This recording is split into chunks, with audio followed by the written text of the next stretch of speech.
So I have a content creation and digital marketing company. The content creation side is called Tasha and is now Tastefully Studios, which I do further client work. And Instagram is a digital marketing platform specializing in Instagram marketing, but we help businesses learn how to use social media to amplify their presence in the industry and get in front of their target markets. And I've been doing it for about 5 to 6 years. And yeah, it's pretty much my bread and butter now. Yeah, it's kind of funny because it's almost a full circle. So when I was at uni, I was third year studying food science and marketing, and I was thinking, okay, how am I going to get myself a job when I finish my degree, and how am I going to get in front of those employers and kind of have a step up on all the people coming out of graduate roles. And I thought, okay, so what am I passionate about? What am I naturally slightly inclined to do? What have I always done, which is art and photography, and how can I merge all those things together? So I was following a lot of people at the time that I really loved on social media, like Deliciously Ella, and back in that day of all those sort of foodie people. And I was like, I can totally do this. This meshes my passion for nutrition and food science, and it also brings in my photography and art. So I started Tastefully Tash, and then as I was graduating, I was getting more opportunities through my Instagram account than from my degree. I was realizing that companies that other people were reaching out to in a job sense were reaching out to me in a social media sense. So I was thinking there's definitely something here, and I was realizing how powerful it is for brands. So I did a bit more social media stuff and followed down that track in Sydney and LA. And then while I was in LA, we started Acing. So Acing, my business partner, was in New Zealand at the time, and she was doing a similar thing on social media, but for her sportswear business. And I was doing it for my content creator channel. And we were both just always talking about what people were doing on social media that was innovative, what was good marketing, how we could, do these different techniques to get in front of our target audiences and just push the boat out a little bit in terms of social media marketing and just exciting new ventures. So we merged and made Acing, and then I moved back to New Zealand, and we had our digital marketing company up until COVID. And then over COVID, it transitioned into Viv running the agency, and then me going back to my roots of content creation. So now I have a creative studio where I shoot food and product photography for a variety of brands. And we have a podcast called Acing, and I do collaborations with companies through my personal content creator channel, which is Tastefully Tash. Yeah, that's a great question. I think the thing that's extremely important when you're starting an account is figuring out your niche and figuring out what value you're providing to a certain audience. So a lot of people approach us and say, hey, we want to grow our Instagram accounts, what should we do? And we sort of go back to the drawing board and we say, what message or service or value are you trying to amplify by using social media? So that always comes first.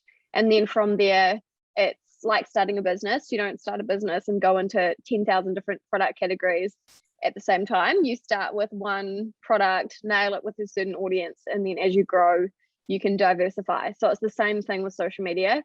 You start your Instagram account or your TikTok account, whatever it is, and you focus in on one area and you appeal to one type of person. And then as your following grows and as you evolve, you can diversify that content. But that would be my main tip, is definitely start really targeted and figure out, your value also could be humor, it could be aspirational, it could be educational, it could be, there are so many different value propositions that you can bring to your content. But a good question to ask yourself is, every time I post on Instagram or on social media, if I was viewing this as one of my followers, what value would I be getting from it? Like, why would someone be following you? So if you just know that if you know how to answer that question, you're doing something right. Yeah, definitely important. Although it's interesting because studying marketing as part of my degree at uni, it was so focused around, having a fully fledged business plan, having your target market locked and loaded, having all these different things. And it feels so theoretical if you haven't started a business before. You're kind of like, there's definitely a happy medium where you can plan too much and never start, or you can, not plan enough and then not have your foundations in place. So there's kind of a happy thing in the middle where sort of what your value is to a certain group of people. So basically, what problem are you solving? Why do you even exist? Why are people going to find you valuable? And then from there, it's a little bit more, I guess, cutting your teeth on doing it, because there are so many things that you learn from doing it. So that obviously everyone's business evolves 10,000 times, or their social media accounts evolve all the time.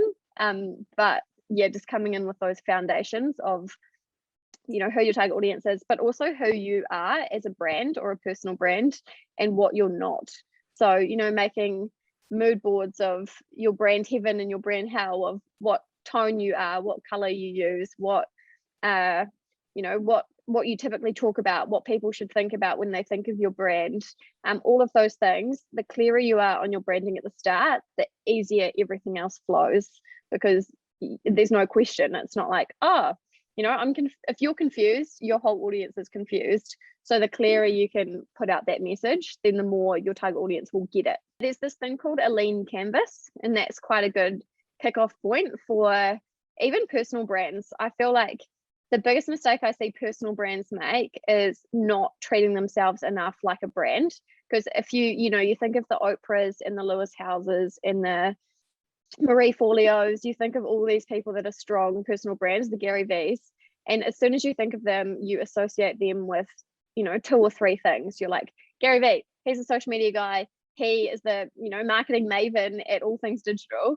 Or you think of Oprah and you're like, you think of her core story of the way that she, got to where she is. And then you think of her prowess in interviewing. Or you think of Marie Forleo and you think, a person that shares information about business that's fun and informative.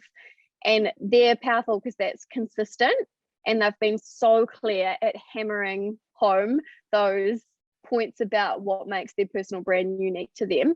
So I think as a personal brand, you've almost got to think, how am I like a brand, and how can I, bring in things time and time and time again that make me a personal brand. So if you're not in the room and there's, girls at coffee talking about your social media account, what should they be saying? Like, what do you want them to say about your brand? So, like, oh, Tash, isn't she the one that posts colorful pictures of food and food photography, etc.? So you want to frame in their minds in the way that they talk about you, so that your brand is really clear to them. Yeah, great question. And this has changed a lot as social media has progressed. When I was first starting out, like the be all and end all way to grow was to be reposted. So what I would do as a food account was take nice pictures of food and then tag these big foodie reposting accounts, and the aim that they would see my photo and then screenshot it and tag it, and then I would get all these followers when it was exposed to their audience. And then we kind of got to the era of giveaways, and then different growth techniques with hashtags and really specific kind of growth hacking. And now I would say using Instagram's new features, like the more that we can be using reels are getting huge amounts of views. And the great thing about reels is that they show you to an audience of strangers. So if I post a normal post to my Instagram feed, then a percentage of my audience will see it. If I post a reel, then it's shown to strangers. So it's a great way for discoverability, for people to find you. So I'd say, yeah, if you can, double down on reels, do heaps of them. Be really active. So we say at Instagram that you've got to give love to get love. And what we mean by that is, if you are just a silent, ghost on Instagram and never comment on anyone's stuff, or, reply to people's stories or anything like that, then why would anyone do that back to you? So it's just a reminder that the more that you engage, the more that you'll get back. It's kind of like what you put in, you'll get out. And then I guess another tip is just optimizing your profile so that you have all those things, like, you are using locations, you are tagging brands in your stories. For example, if you're out and about, you're at the coffee shop, just tag that coffee shop as you go. Just start to tag places and people so that you get more discoverability as those places and people reshare you. So you just want to get you want to create this online web where you get into more and more and more places and get more and more touch points so that more people find you. One thing is algorithmically, the strongest action from a post is saving it or sending it. So the more that you can do call to actions in your posts, or super valuable things, so that people come and save that post to watch later, or if they want to send it to their friend or send it to their story, then that will make that post be shown to more people, because Instagram's like, people are sharing and saving this must be really valuable, I'll show it to more people. So that's quite a good tip to optimize your content for that action. And the other thing is reply to heaps of stories, because stories are just such a thriving function on Instagram, and the more that you can be associated on Instagram algorithmically with these different accounts in your niche, the more that they'll group you together and then kind of share your profile when people are searching other people's. Yeah, 100%. Content pillars are sort of how I was saying, personal brands have to act more like brands. And on the flip side of that, we tell brands when we work with brands that they need to act more like people. They need more of a personality. And the easiest way to streamline your messaging as a personal brand is by content pillars. So it's like, what are 4 things that represent you as a personal brand and the value that you give, that you can just be consistent in with your posting. So it could be, say you are a nutritionist, it could be that you post photos of recipes that you create as content number 1 pillar. Content pillar number 2 could be you post testimonials from some of your nutrition clients and the results that they've got. Content pillar number 3 could be your human aspect, so your lifestyle, like your dog and your kids and your family and your adventures. And then content pillar number 4 could be that you live in Christchurch, and it could be all the different things that you do in Christchurch so that you're associated with that area, because also your target market is from that area. Or your fourth content pillar could be a lot of mum content, because maybe you're a Christchurch mum. So it's just figuring out how we can encapsulate that brand, that clear brand that we've talked about, into four pillars that are diverse enough so that we're an interesting follow, but streamlined enough so that it's clear to our audience what value we're providing to them.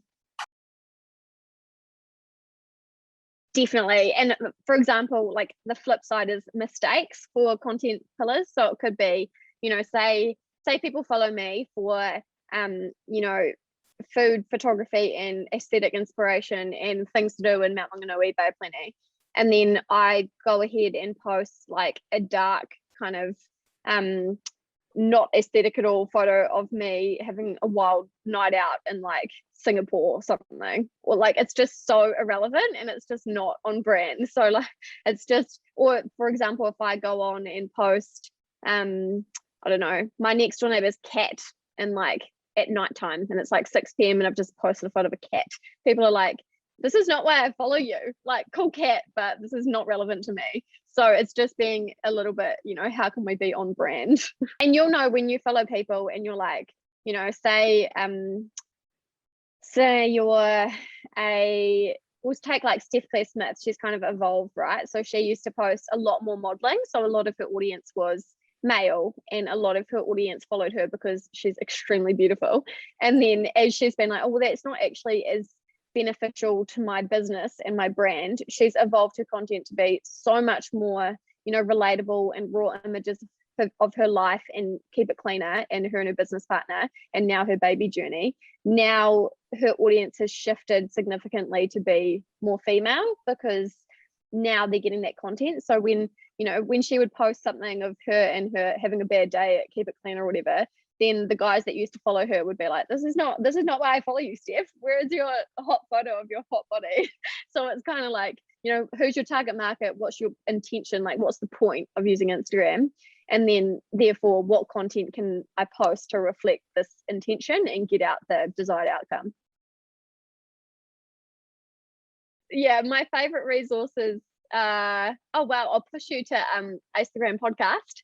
So every week we release episodes interviewing basically the top people in the industry who have used social media marketing in really creative ways, either for their personal brands or for themselves, or for their businesses, sorry. And we talk about the latest news, etc. So that's quite a good resource if you like podcasts to kind of tune into and get all the latest news. And I actually think, in terms of what I learned from is literally following people who are where you want to be.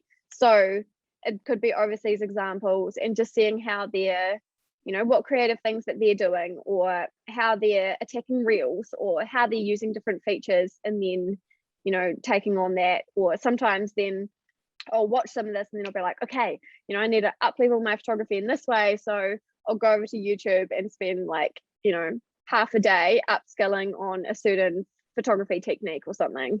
So I just think we live in a world where Google and YouTube University is so magical and everything is at our fingertips.